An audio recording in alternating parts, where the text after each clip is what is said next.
Labas ng mensahe sa mga naglipanang content creators ngayon, sa kanyang pinakabagong episode ng Showbiz Update Vlog.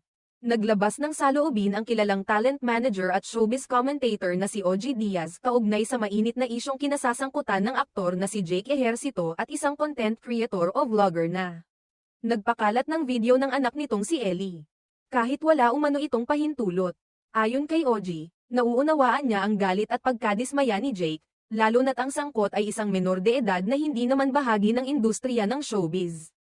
Inilahad niya na si Jake ay tila wala sa tamang lugar nang kunan ng video ang kanyang anak na si Ellie, na ayon sa mga ulat ay hindi pumayag na makunan o ma-feature sa content ng nasabing influencer. Nag-react itong si Jake Ejercito. Wala kasi siya to defend his daughter na sinamantala yung pagkakataon ng isang vlogger. Kahit ayaw at hindi binibigyan ng consent ni Ellie. Nakunan siya nung influencer at nag-iisip si Jake Ejercito na ay demanda ito.